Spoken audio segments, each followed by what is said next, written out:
Just a reminder that I am very fat and very sexy. And I am 100% glorifying obesity. I want to inspire big girls all over the world. This is what I manifest every single day. واش في نظرك غنكون كنزيد فيه الا قلت حب الذات وتقبل الذات هو أسوأ موقع للبشرية؟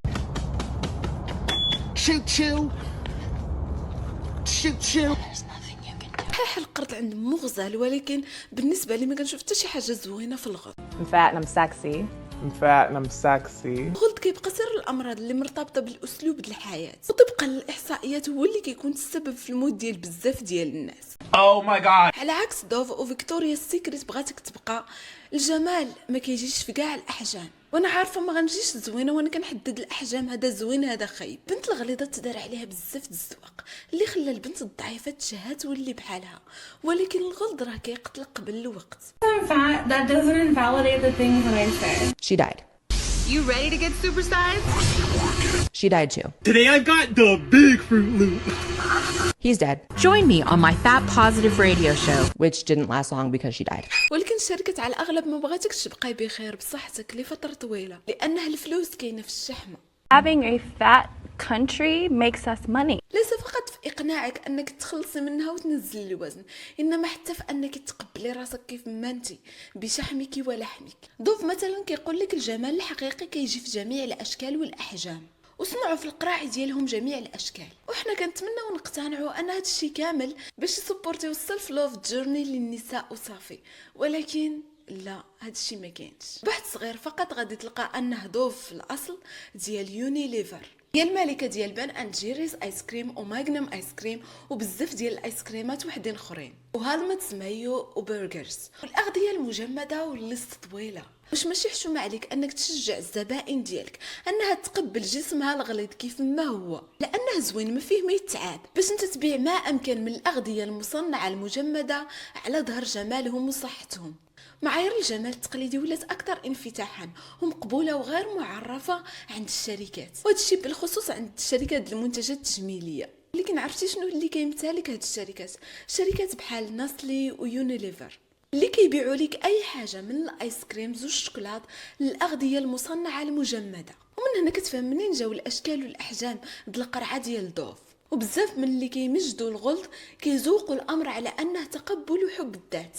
هاد الشركات كيمجدوا الغلظ كجمال بلا حدود، وانه جمال طبيعي وعادي ومقبول، ولكن في الشركات الجمال والسكين كير بالخصوص اللي عمرها عندها شي علاقه مع الشركات الاغذيه كتجيب لك موديل متوسطه الحجم على قبل الاعلان، كتقول واو حتى هذا محسوب على الجمال. وانا ماشي ضد ان النساء يتقبلوا ويبغيو الشكل ديالهم كيف ما هما، لكن انا ضد الغلظ اللي كيكون ناقص الخطر على الصحه ديالك، كيف ما انا ضد الضعف اللي كيهددها. Positivity is toxic because it pretends to be rooted in compassion and kindness, but in reality, it encourages women to engage in very destructive behaviors. انا بالضبط كنقصد التمجيد اللي كيلقاه الغلظ في العقول ديال الناس، وقداش هاد الشركات كتساهم فيه. الاقتصاد ديال الدول ديال العالم واقف عليه، سواء في ازاله وانقاص الوزن ولا في تقبل وحب الذات.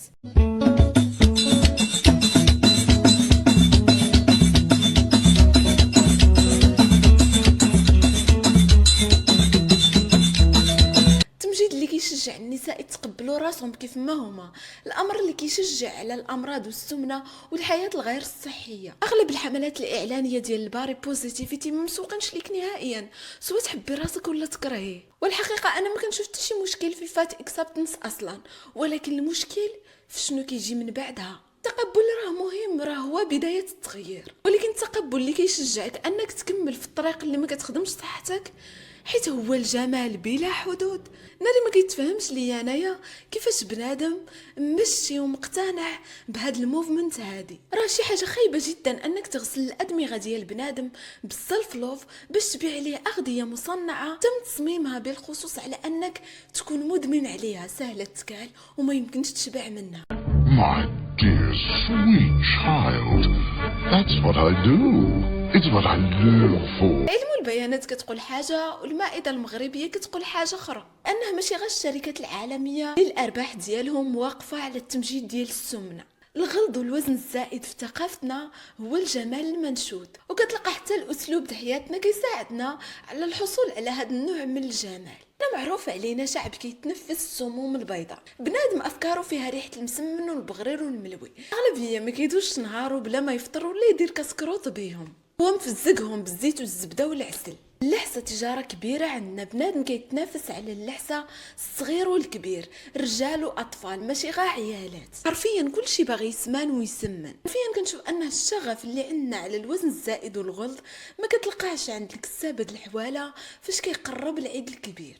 كتلقى السيده عايشه في ارق وهي كتلعب في اللحسه وتطلع وتهبط في الميزان واش تزادت ولا لا. هاد العقليات هما اللي ممشيين الاقتصاد الانفلونسرز اللي كيسوقوا لهاد المنتجات. ما تفهمنيش غلط، الجمال المفروض يكون متنوع وطبيعي، ولكن ما كاينه حتى شي حاجه زوينه وطبيعيه في انك تكوني سمينه غليظه. How can you not see the problem? They have to see it and just not care. They have to just be like, well, we're gaining profit. Do you see how much this McDonald's is making? Put another one across the street. حتى انه الادمان الماكله هو عمليه مصممه بعنايه، مصمم باش يبان بشكل معين ويحسك احساس معين. وبزاف الحملات ديال السيلف لوف والسيلف اكسبتنس والفات اكسبتنس موفمنت هي حملات لغسل الدماغ باش تكون مهووس بالماكله الزنقه، الاغذيه المصنعه السريعه. تقريبا اكثر من ثلث الاقتصاد العالم واقف على رجليه وكيزدهر بسبب الناس اللي كيعانيوا من الوزن الزائد والغلظ والسمنه والامراض اللي كتجي من موراهم. الشركات الصناعيه ديال الاغذيه كتنتج اكثر من 500 سعره حراريه للشخص الواحد يوميا مقارنه بما كانت عليه قبل. أطعمة مصنعة مع تركيبات من الدهون والملح والسكر اللي كتدفع للإدمان. وقد ما مرضوا الناس قد ما تزاد البيع ديال الأدوية ديال الكوليسترول والسكر والضغط الدموي والاكتئاب وكاع الأمراض المرتبطة بالأسلوب ديال الحياة. رغم ذلك باقي الجرأة عند شي حد كيتغنى أنه الغلظ زوين ومثير وجمال بلا حدود. وهاد التبيع العجل كيستهدف المرأة بالخصوص كتر، هادشي لأسباب لأنها المرأة كتهتم كتر بالمظهر ديالها، ولا حيت اغلب النساء هما اللي كيتولاو التقضيه ديال الدار، هما اللي كيجيبوا داكشي اللي كيخصهم من الكوزينه، يا عن طريق يمشيو هما وراجلهم يتقداو، ولا هو يعطيها فلوس تمشي تتقدى، ولا هي تكتب ليه الليست هكايا اشنو خاصها في الكوزينه وهو اللي كيمشي كيتقدى. لهذا كيستهدفوها هي بالخصوص اكثر باش تدوز العمليه ديال تسريع اضافه وزن زائد للافراد بشكل سلس. خدها هكا، تقبل الذات ماشي هو العكس ديال تطوير الذات. طبعا ماشي هو السبب المنطقي باش تحول 90% من الخلايا ديالك للاطعمه المصنعه المجمده المعلبه وكاع الاطعمه العبقريه اللي كتنتجها الشركات باش تخليك مدمن ومريض في صحتك. جزء من حب الذات هو انك تكون مسؤول على صحتك، ترد ليها البال، عوض ما تخلي اعلانات مثيره مريضه تقول لك راك زوين كيف ما انت، غا كمل في طريقك العوجه اللي كتدمر فيها صحتك. اذا ما كان شكرا على المشاهده، بليز دير لايك وسبسكرايب وخلي لي رايك في كومنت.